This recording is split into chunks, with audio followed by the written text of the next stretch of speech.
Hello, my friends. Hi there.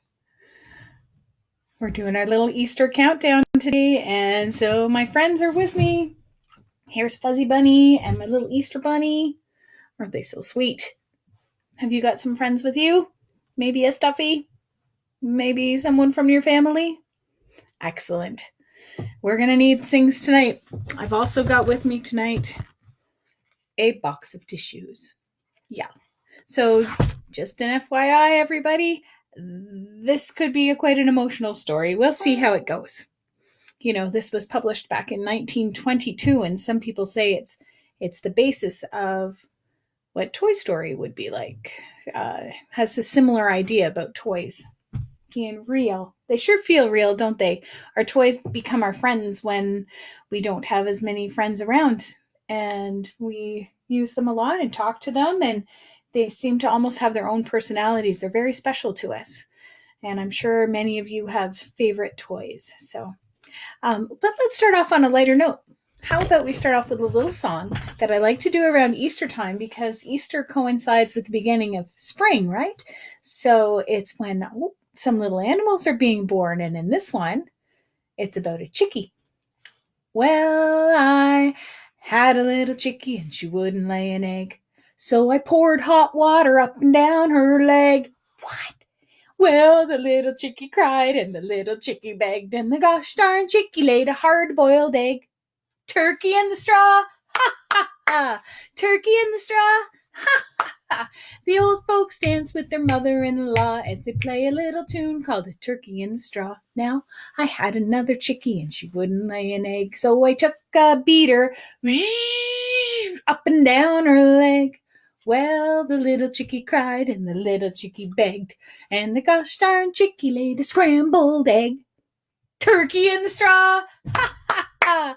Turkey in the straw, ha ha ha! The old folks dance with their mother-in-law as they play a little tune called Turkey in the Straw. Well, I had another chickie and she wouldn't lay an egg, so I poured hot chocolate up and down her leg. Well, the little chickie cried and the little chickie begged, and the gosh darn chickie laid an Easter egg. Turkey in the straw, ha ha ha! Turkey in the straw, ha ha ha! The old folks dance with their mother-in-law as they play a little tune called the Turkey in the Straw. So there you go. There's a little fun one. Look that up. Learn that one. Be gentle with the chickies, though, for real. Right? Let's say a little shout out tonight. You know who our shout outs to? You know who got us to do this tonight? Shout out!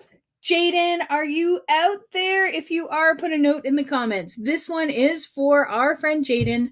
She has requested this as a favorite.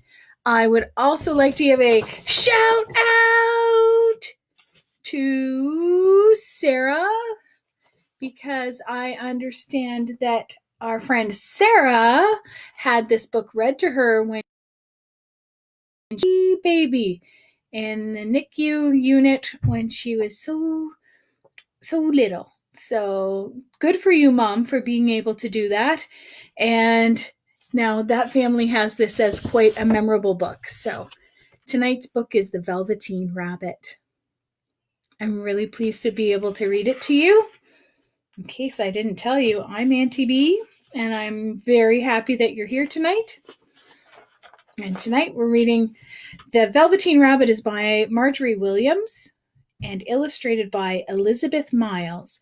This is an adapted version for younger readers. So, as I said, it was first published in 1922, and so, they've put it out slightly different wording, but very much the same story. And this particular copy was published by Scholastic. So here we go. Do you know what velveteen is? You might, I don't know if you'll even have any in your house, but it's a very soft material. Very soft. Oh, Fuzzy Bunny wants to get involved. He just fell over. I think he needs to sit in my lap for this one. There once was a velveteen rabbit And in the beginning, he was splendid. He was fat and bunchy, and he had real thread whiskers. And his ears were lined with pink sateen. On Christmas morning, when he sat wedged in the top of the boy's stocking, with a sprig of holly between his paws, the effect was charming. Oh, I bet some of you just love Christmas. Well, for a long time, he lived in the toy cupboard in the nursery. Let's take a look there. There he is. Being only made of velveteen, some of the expensive mechanical toys they snubbed him quite a bit and pretended that they were real. "What is real?" asked the rabbit one day. "Does it mean having things that buzz inside you and a stick-out handle?" Let's see. Which things here have a stick-out handle? Oh, the terrifying Jack-in-a-Box. I don't know. Maybe that bear. Oh, here's a little boat that has a stick-out handle, and it would buzz inside. Oh, this very proud-looking, is that a goose or a duck? I get confused on those white birds. Yeah. The only toy who was kind to the rabbit was the skin horse. The skin horse had lived in the nursery longer than any of the others. And he was very wise. "Real isn't how you are made," said the skin horse. "It's a thing that happens when a child loves you. It takes a long time. Generally, by the time you are real, most of your hair has been loved off. You get loose in the joints and very shabby." "Does it hurt?" asked the Velveteen Rabbit. "Sometimes," said the skin horse, "but when you are real, you don't mind being hurt." The rabbit sighed. He longed to become real, and yet the idea of growing shabby was rather sad. He wished he could become real without uncomfortable things happening to him. One evening, when the boy was going to bed, he couldn't find the china dog that he always slept with. Nana, who ruled the nursery, was in a hurry, and it was too much trouble to hunt for the china dog at bedtime, so she simply looked about and made a swoop. "Here," she said, "take your old bunny. He'll do to sleep with you." Some of you have a favorite stuffy to sleep with? I'd love to hear about them or see pictures if you want to share. That night, and for many nights after, the Velveteen Rabbit slept in the boy's bed. At first, he found it rather uncomfortable, for the boy hugged him tight and rolled over on him and sometimes pushed him so far under the pillow the rabbit could scarcely breathe.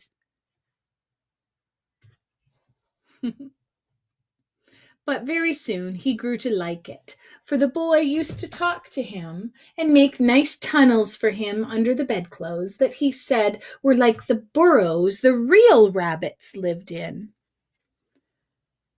There's some beautiful artwork of burrows that real rabbits would live in.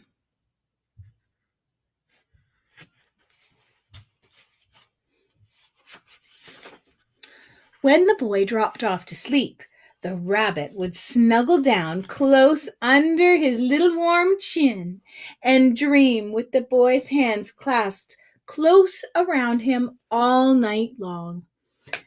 And so time went on, and the little rabbit was very happy, so happy that he never noticed how his beautiful velveteen fur was getting shabbier and shabbier, and his tail was coming unsewn, and all the pink was rubbed off his nose where the boy had kissed him. Oh, here's a little picture on this side of him. Oh, so shabby.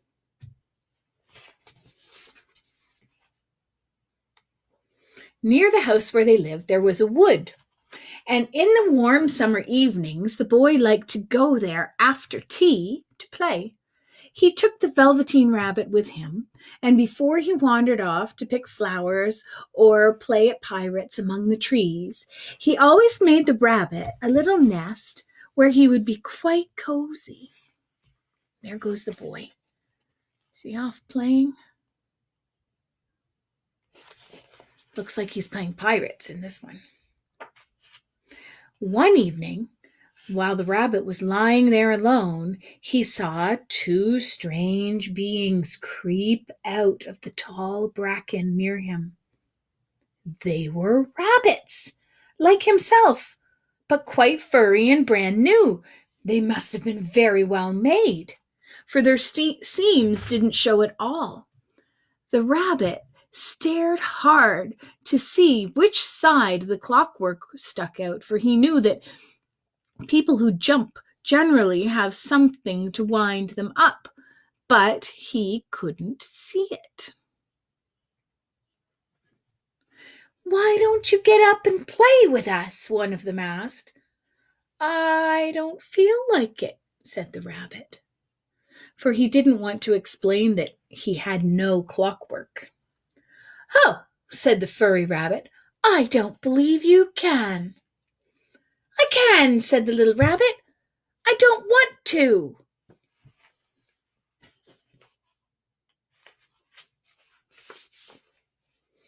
But wild rabbits have very sharp eyes, and this one stretched out his neck and looked.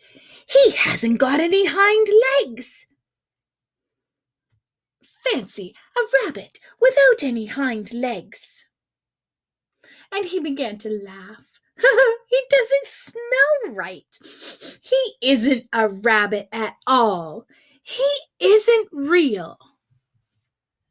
The little rabbit nearly began to cry. Oh dear.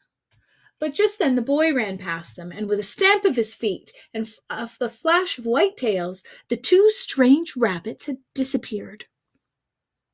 Come back and play with me," said the Velveteen Rabbit. "Oh, do come back." But there was no answer. The Velveteen Rabbit was all alone. For a long time he lay, very still, just hoping they would come back. But they never returned, and presently the boy came and carried him home.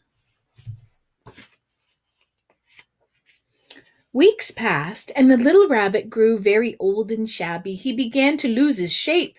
He scarcely looked like a rabbit any more, except to the boy. To him, he was beautiful, and that was all that the little rabbit cared about. And then one day, the boy was ill. His face grew very flushed. He talked in his sleep, and his little body was so hot that it burned the rabbit when he held him close. Strange people were in the nursery, and a light burned all night. The little Velveteen Rabbit lay there hidden from sight under the bedclothes, afraid that someone might take him away, for he knew the boy needed him. It was a long, weary time. Presently the fever turned, and the boy got better. He was able to sit up in bed and look at picture books,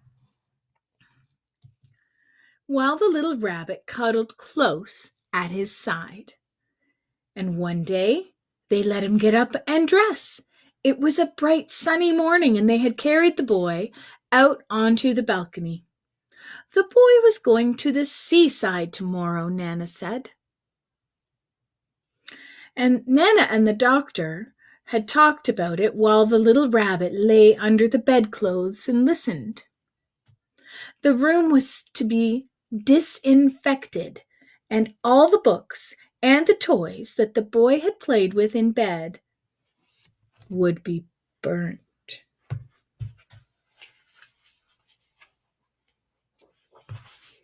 Just then, Nana caught sight of the rabbit. "How about this old bunny?" she asked. "That?" said the doctor. "Why, it's a mass of scarlet fever germs. Burn it at once." So the little rabbit was put in a sack with the old picture books and a lot of rubbish and carried out to the end of the garden, and the gardener promised to come early the next morning and burn the whole lot. Oh dear. That night the boy slept in a different bedroom with a splendid new bunny, all white, plush, with real glass eyes. A tear, a real tear, trickled down the shabby velvet nose and fell to the ground. And then, oh, I just skipped a page, didn't I? Back it up. While the boy dreamt of the seaside, that makes more sense, the little rabbit lay among the old books feeling very lonely. By wriggling a bit, he was able to get his head through the opening of the sack and look out. He was shivering, for by this time his coat had worn so thin from hugging that it was no longer any protection to him.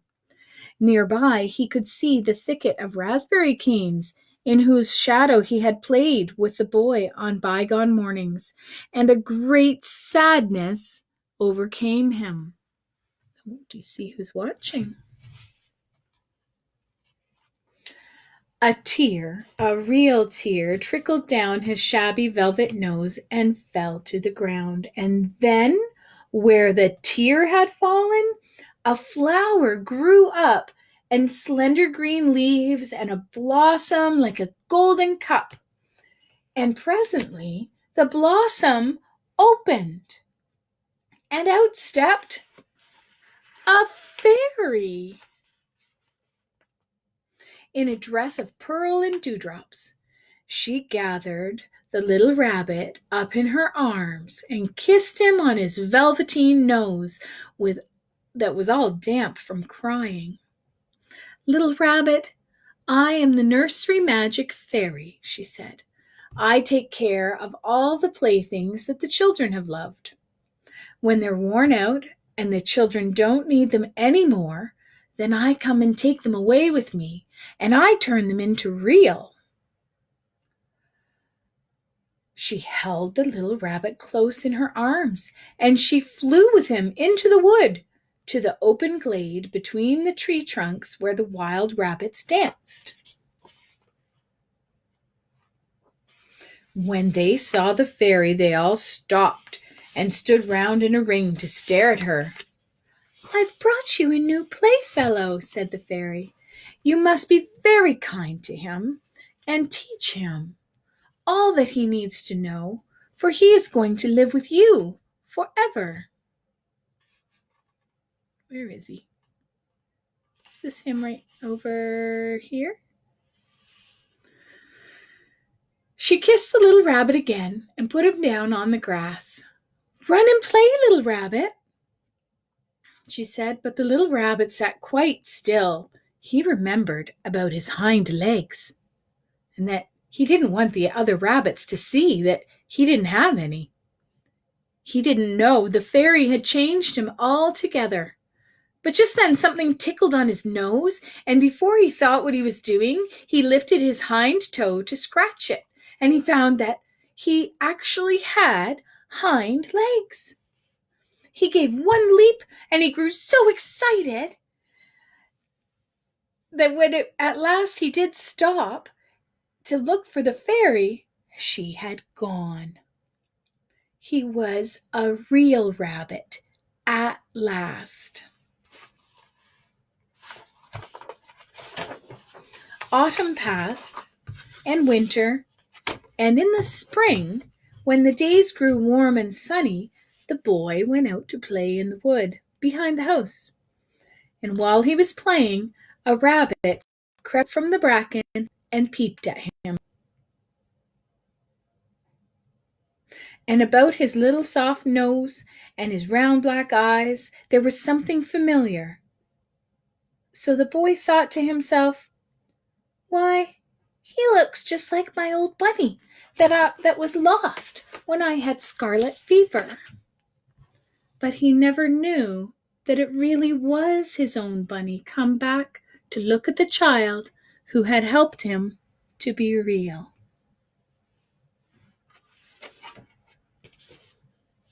There you go, friends. The Velveteen Rabbit. It makes me think a little bit that, when springtime comes and we have all these seeds that start growing and we have little baby animals being born, and there's so much hope and so much promise, and there's some of that feeling all through this Easter weekend, isn't there? That there's hope and promise of good things to come, especially on when that Easter bunny gets going. I know that that's a big favorite for you guys. So I hope you have a wonderful evening. Get your jammies on and off you go. Get ready for bed.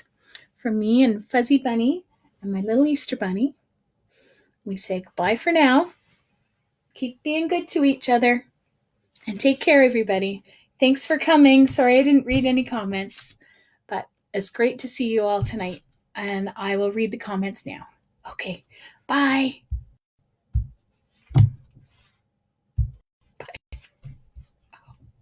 Bye.